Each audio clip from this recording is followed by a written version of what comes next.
Processo rinviato al 26 aprile per la mancanza di una querela, pena per l'imputato che da 7 anni rischia di scendere a 6 anni e 4 mesi e un risarcimento per la vita di Sara Rizzotto proposto dall'assicurazione straniera del mezzo al cui volante quella sera si era messo l'imprenditore bulgaro Dmitry Trikov di appena 30.000 euro, una cifra considerata ridicola.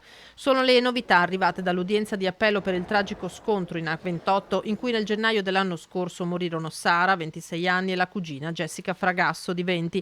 Secondo la riforma Cartabia, per contestare le lesioni gravi e gravissime patite dalle figliolette di Sara, occorre che il papà presenti formalmente querela, altrimenti il 62enne, attualmente ai domiciliari, potrebbe beneficiare di uno sconto di pena. Già è poca, 7 anni, e sarebbe ridotto a 6 anni e 4 mesi con questa querela, però se riesce a presentarla entro fine marzo, bene, e 7 anni almeno che rimanga quella, nient'altro, non chiediamo altro, tanto le ragazze non ce le riportano più indietro, però almeno che si faccia un po' di anni in galera.